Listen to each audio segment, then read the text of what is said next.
Minister to Prince, Secretary of State for President George Washington, and the Vice President under President John Adams. Virginia, Virginia planter and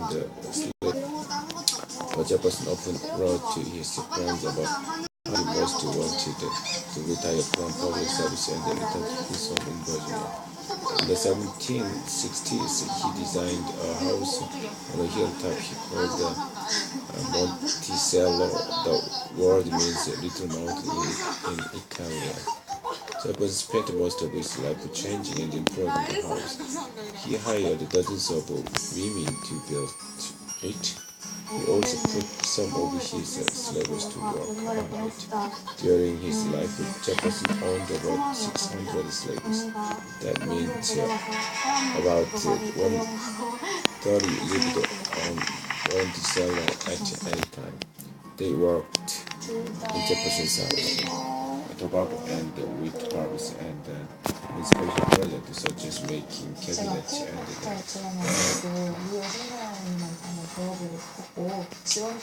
and Jefferson expressed mixed feelings about slavery. He said he disliked the practice and that he believed God would judge slavery severely.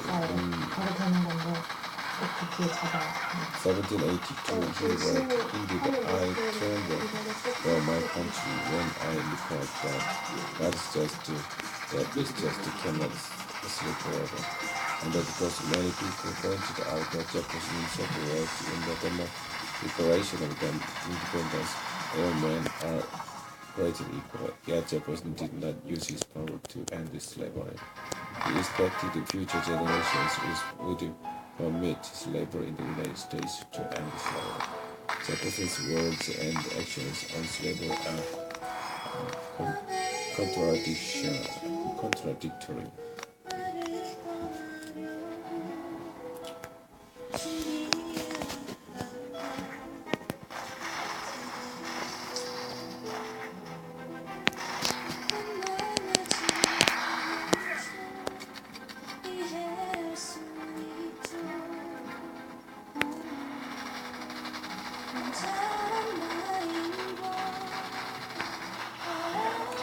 The contradiction is especially significant because evidence suggests he had a long relationship with a young slave at Monticello.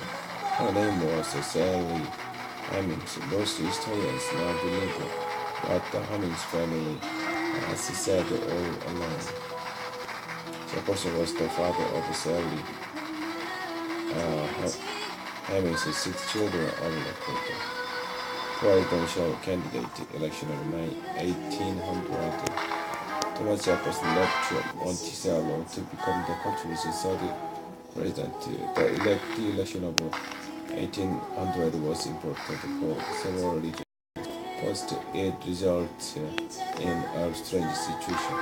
First, Thomas Jefferson and his running mate Aaron Burr received the same number of election votes. The Constitution at the same time did not require electors to say whether they were voting for president or vice president. The Constitution at the time did not require electors to say whether they were voting to president or vice president. So when the two men tried, the House of Representatives had to decide which men would take the lead position. What their vote to could not determine a winner. The election dragged on and on. Finally, one of Jefferson's chief political enemies,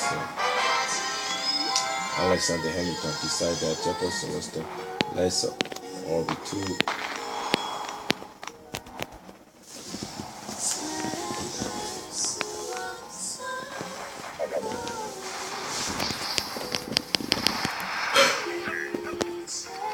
Finally, one of Jefferson's chief political enemies, Alexander Hamilton, decided that Jefferson was the lesser of the two evils.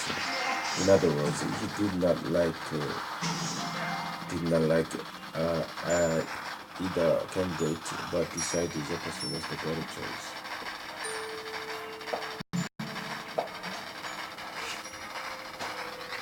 Hamilton persuaded some of his allies to support Jefferson on the bar.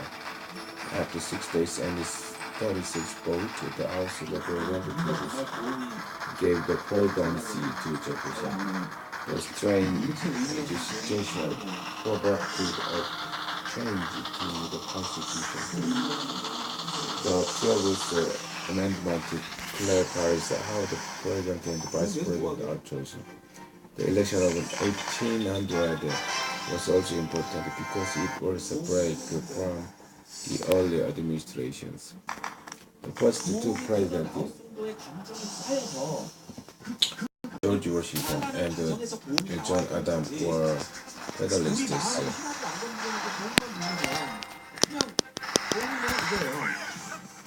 In other words, they supported a strong federal government. Thomas Jefferson, on the other hand, was a Republican. Although the term meant something different in its time than it does for today's Republicans. Jefferson wanted to limit federal government. Historian Joseph Ellis explains that Jefferson supported the power of the states and the people themselves.